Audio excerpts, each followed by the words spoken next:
right. Trisha, good to see you again.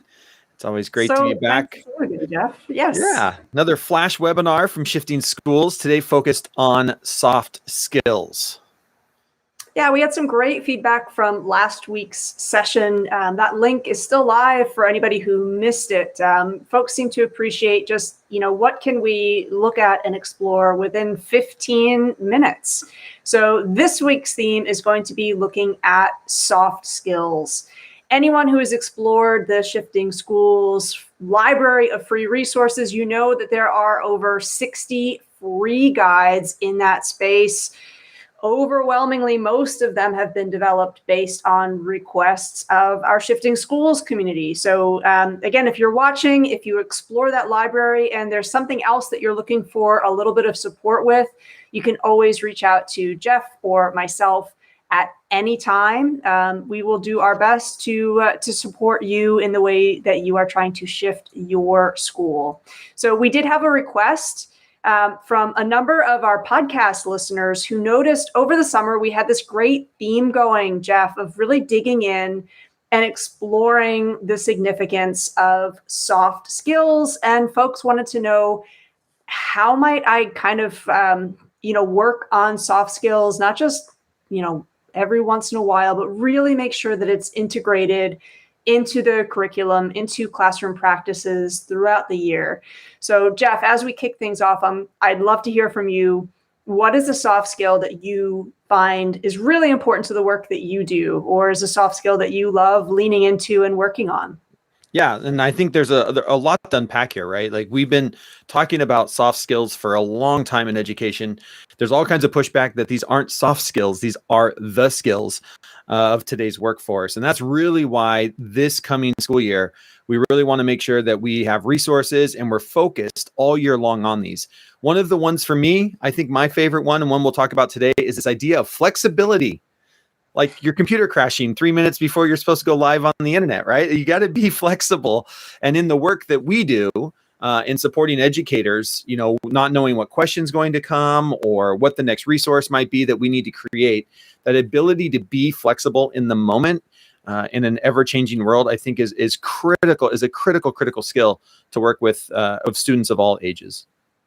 And it's a great example too, because Jeff, it's not like I can, after an hour class or an hour can learn how to be flexible and it's done, right? We need those repeated rehearsals to keep flexing these soft skills, because as you mentioned, that kind of soft phrasing is maybe a little bit of a misnomer. They are anything but essential. So again, the link to our slides, you can scan. I'm going to have this QR code up a bunch of times. We do have some clickable resources, or you can go to gg.gg/soft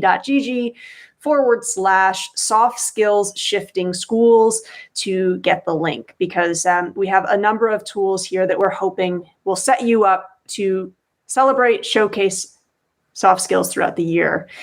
One of our most listened to podcast episodes over the summer, the brand new host of the PBS series Far Out with science communicator Swapna Krishna, who also has her very own column in Wired magazine on gaming. Talk about a really cool dream job. And when we asked her really how her career journey and her career pathway has led to these moments of really her finding the work that's so meaningful to her, she told us that everything that she's done with writing has been for her about trying to really take a unique angle, and that she has to pay attention to so much. She has to read a lot in order to figure out where her real niche is.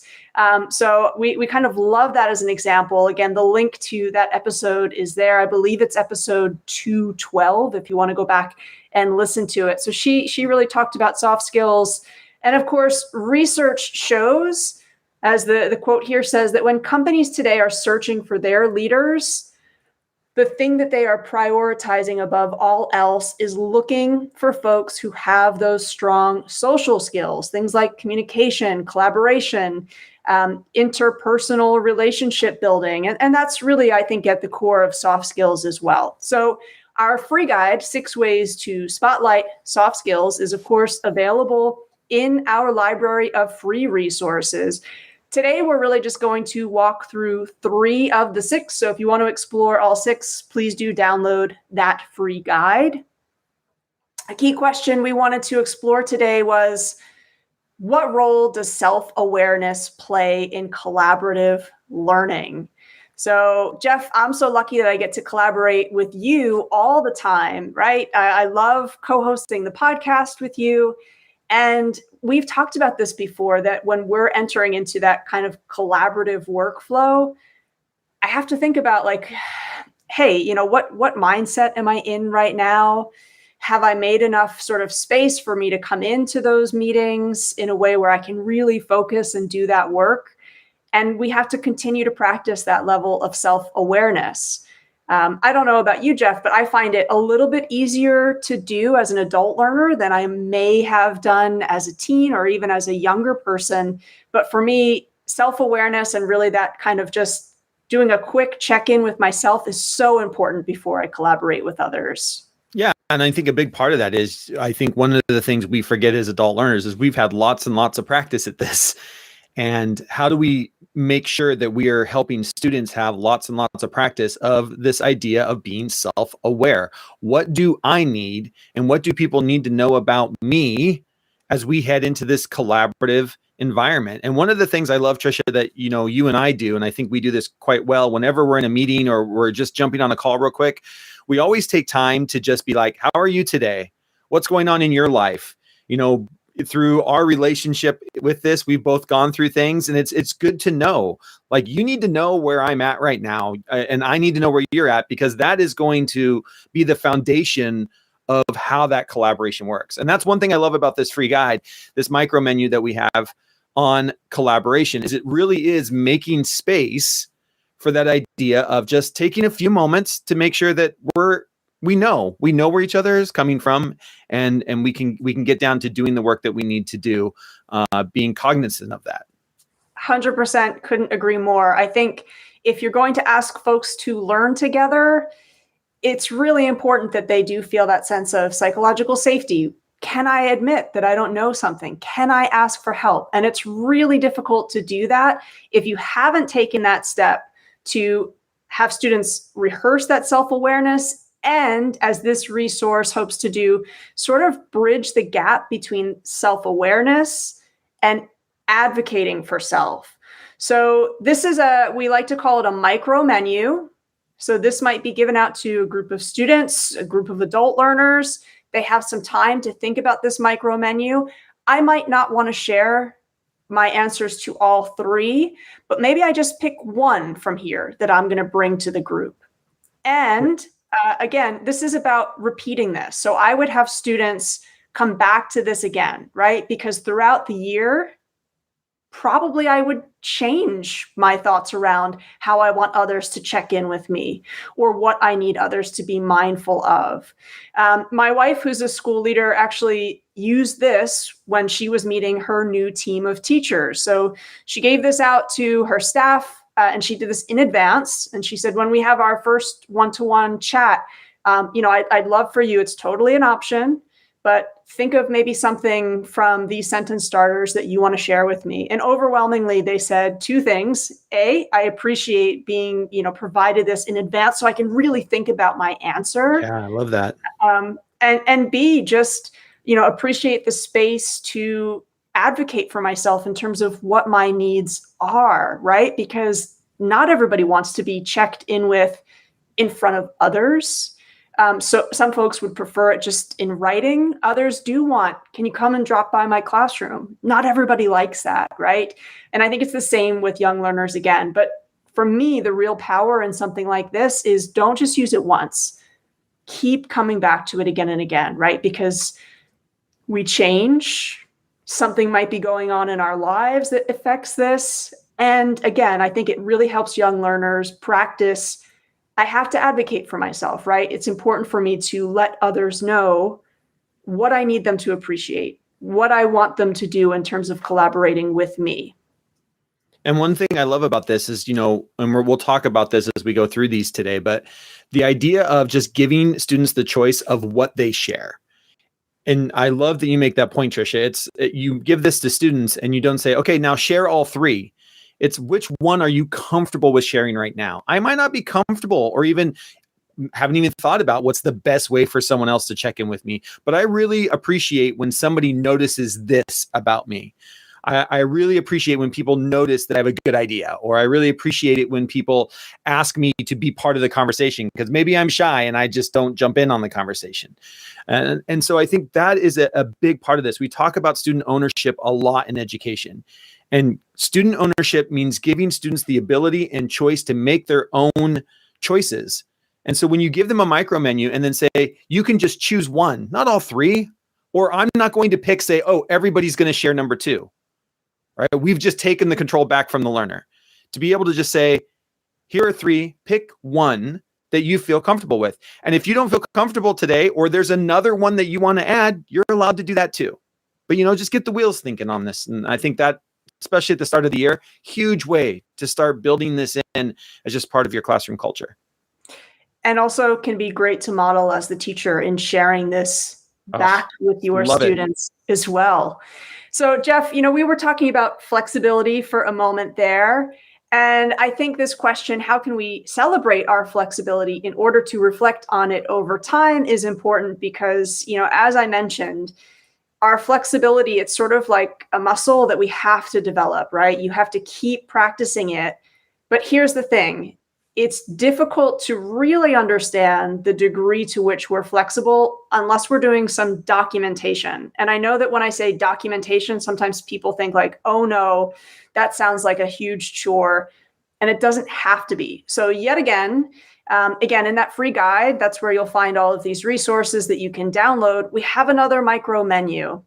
And it might be that with my class or with my PLC, maybe just once every 2 weeks, we're coming back to this micro menu, and all it is a sentence or two. So check in, this week, what's some advice from somebody else that you tried out? This week, how did you adjust your pace or your timeline? This week, what was it that you did that I'm still aligned with my values, but I was willing to try something different, change a plan, do something that I don't ordinarily do. And again, when we're documenting this, if I've done this over the course of even just 3 months and I can go back, I'm getting such a deeper definition for how I'm growing as a flexible thinker. So when we're talking to students about doing that documentation work, again, it doesn't have to be write an essay about your flexibility. The power of offering a micro menu, as you already said, offer some choice. Just 1 or 2 sentences, check in with this. Use it over time. And then what I would do is I would have that conference with a student and say, let's look at your flexibility journal from this term. Let's talk about some of the themes that you're noticing. Let's talk about some of the milestones of growth that were there. And what I love about this, is we know that students really need routines and consistency. That is what children really need to thrive in our classrooms, in life. The idea of routines and structures is a big part of that. We know that. That's human development 101 as educators, right? But within that, things don't always go your way. PE gets canceled, or it's an indoor rainy day for elementary kids. I love that second question there. If I'm a middle school or high school teacher, to start asking that, if you're a middle school teacher and you have 6th graders coming in and they're adjusting to a new timeline, how do you adjust my timeline with, all of a sudden I have sports after school and I've got clubs I have to be a part of. And, I've got other things in my life that I'm trying to do, to constantly come back and be like, okay, how am I adjusting? How am I becoming flexible? Because as much as we all love structure and routines, life doesn't work perfectly every single day. And so being cognizant about that, right? And what am I doing? Or what have I asked? This week I tried the advice from somebody and it worked for me, or it didn't work for me. Like, oh my gosh, that didn't work for me. Or, oh my gosh, that really saved me 15 minutes, And it's again, so important to really take time to think about and have kids reflect on this idea of, where am I being flexible? Or when all of a sudden things don't go my way, do I blow my top? And And my hope is, and our hope is, and I know, Tricia, we write these this way, is we kind of aim for kind of an upper elementary, middle school, high school.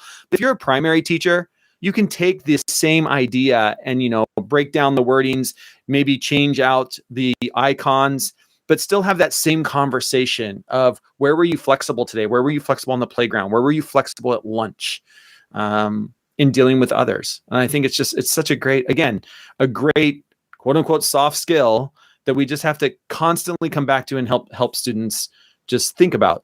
100%. And for me, the real power in doing this as a documentation tool would be for me to coordinate with the other teachers, do some co-planning, decide which teacher might actually look at this MicroMenu through their subject 1 month.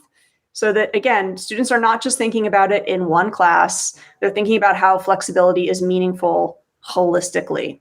So the last soft skill that we wanted to highlight is asking this question: what does it mean to elevate and rehearse curiosity? Because sometimes I think that when we talk to young learners about the value of curiosity, it's really difficult to actually understand that concept unless you are engaging with it. So this would be another MicroMenu that I would bring into either peer or group dialogue, where, again, this would become a routine that we keep checking in with this MicroMenu. And maybe it's students are working on a project, they're at a stage in their planning. Let's check in with our how can we menu. And all three of these questions are really meant to boost and amplify curiosity.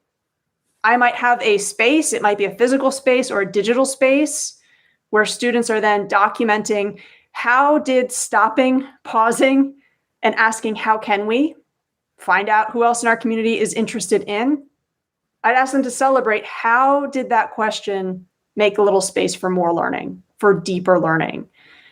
So again, though, the real power, I think, in any of these is we use it repeatedly. We use it several different times so I can keep practicing it. Because that third sentence starter, how can we put a spotlight on what we don't yet know or understand about ... I think it's difficult at the start of the year when students might just be getting to know you as the teacher or one another to admit some of that, what I don't know yet. But as that trust comes in, we get richer and more meaningful conversations about that. So that's why, again, that word rehearse is so important to me. Yeah. And I mean, we just, we want kids to be curious and, again, come back to these all year long. And it's that's part of that routine. One of the things I think we get caught of as educators is we get bored seeing the same stuff all the time, and kids do get bored as well. But there is also something in, oh, I've seen these questions before. Oh, I've seen these questions before. And it allows us to go deeper in our thinking when we're posed with the same questions. And our goal with this resource, which is why, we're giving you the actual link to the slide deck here, is we want you to download this slide deck and use these resources. These are, we call them ready to roll resources. You get these images that you can put up on the board, put up on the screen, put into your own slide deck, however you want to get them in front of students. Maybe try just one. Which one would help you maybe in the first week of school, and see how it lands. Give us some feedback. How did this land? What did you do? How did you set it up and do that structure? And that's really what we're hoping with these resources, that they're here for you. You don't have to do the work in making the resource. You just have to do the facilitation work, which is why we love, education and being educators is getting into those deep conversations with kids. So such Jeff, a great you and one. I talk all the time too about how it becomes easier to facilitate with these resources if we've used them within our own teams. So the how can we MicroMenu, I think, has real value to be using in our meetings, in our co-planning. And again, I think it gives value when you're explaining to your class, like, oh, actually, this is how Mr. You and I use this resource, and you can give them the example as well. So again, there are 3 other resources inside the full guide. You can get that from the link that you've seen, or by heading over to shiftingschools.com, clicking resources, finding our resource library. Inside of this link, we know that folks are thinking about setting up classrooms. So we have also we've curated a list of some of our favorite places to go for free posters. We hope that that is useful for you as well. So thank you for tuning in to another free Flash 15-minute webinar. We have one more of these coming up next Wednesday as well, where we will be talking about media literacy routines that you can also, really be implementing throughout the year. So we hope to see more folks there. And as we mentioned at the start, if there is a free resource that you are looking for, please do reach out to us. Awesome. Thanks, Trisha. Great as always. And we'll see everybody next week. Until next time, we'll see you on the internet.